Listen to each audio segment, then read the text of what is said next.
Many of us late diagnosed autistics walk a similar path. We struggle and somehow cope and manage until we can't anymore. And then we approach mental health services of some kind. Maybe we start with our GP and we move on to a therapist or a counselor. Maybe we even end up in the office of a psychiatrist. Initially, we might be diagnosed with some sort of condition and we have medication, or maybe we go through a series of therapy sessions, but autism isn't on the radar. And we struggle forth for a number of years until finally we get that autism diagnosis and we understand what it's all been about. This journey raises a lot of questions. For example, why is autism missed or misdiagnosed? How long does it typically take us to get that diagnosis? And what can we do about all of this? I'm Juliette Dupree. I'm a late diagnosed autistic, and in this video I want to address some of those questions. In answering these questions, I am going to refer to a study that was undertaken in 2021, and I will put that in the description. Let's just take a quick look at what that study involved. The researchers took a group of autistic people who had been referred to mental health services. They then did a detailed history on these people. What were their mental health clinical records, current records, past records, interviews with the patients, interviews with the relatives, and also they had the participants take 2 standard autism questionnaire screening tests. 75% of these autistic people had not been diagnosed with autism in their first mental health evaluation. For men, this initial contact with mental health services was on average at 12 years of age, and for the women it was 20 years. For the men, they were on average diagnosed at 20 years old, and for the women it was 29 years old. And overall, the average delay was 8 years. So that was the time from when they had their first mental health evaluation until their actual autism diagnosis. 8 years. Let's look at this in terms of the gender differences. For the males, they entered the mental health system at 12 years old versus the females at 20 years old. The actual time to diagnosis was the same for both, and this was why the women were diagnosed at a much later age. What is this telling us? It confirms that when it comes to autism, females often go under the radar for much longer than males. For example, while a boy may indicate some behavioral problems which are very obvious, a girl might become a perfectionist and might be riddled with anxiety, but that's not as obvious.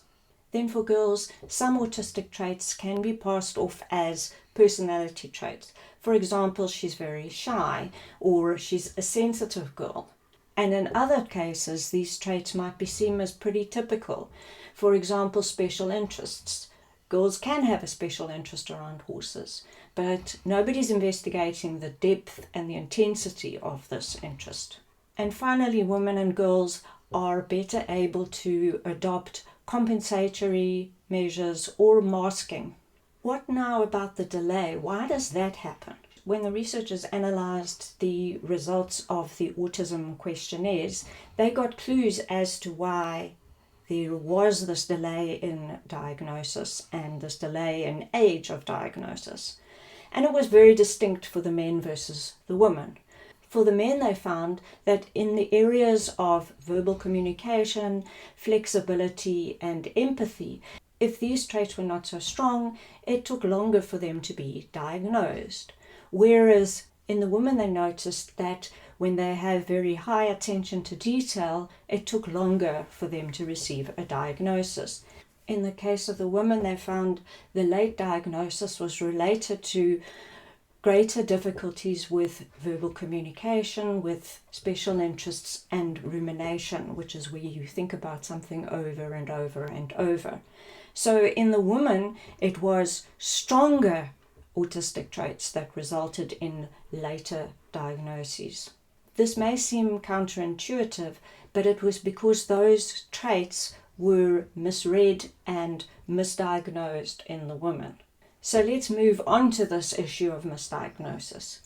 The study found that 45.5% of the women were misdiagnosed in that initial mental health evaluation versus only 17% for the men.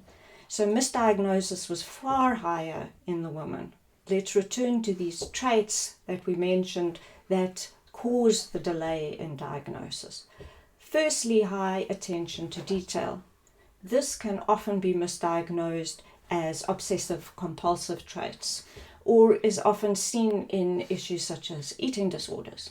It's also not something that is typically seen by clinicians as standard autistic traits. They would be looking for social communication issues and repetitive behaviors.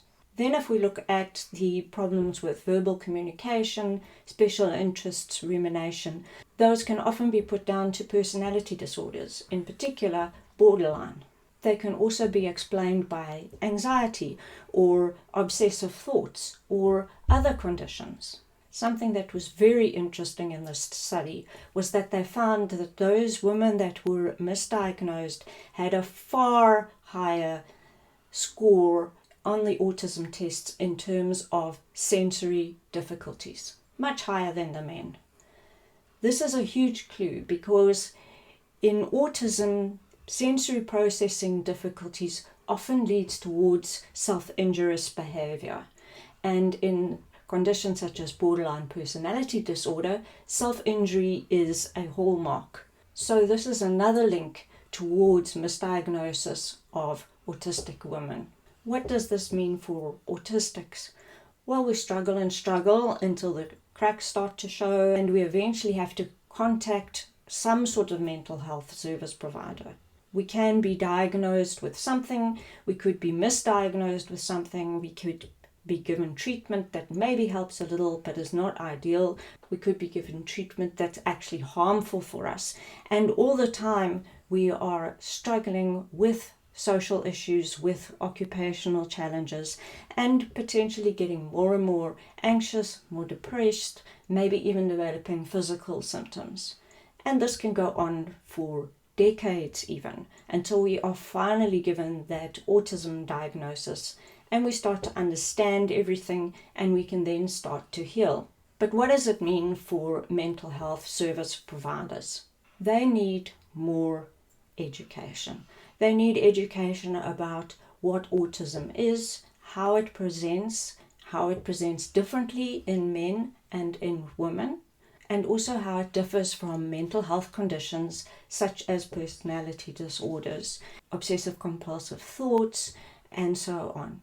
They also need to learn how autism and anxiety and autism and depression interact so that they can work with those mental health conditions in autistic people. That is a large undertaking, but what would be a really simple first positive step would be if anybody who attends mental health services could quickly fill in one of the autism questionnaires. They are not 100% accurate, but at least they could flag to the clinician that autism might be on the cards.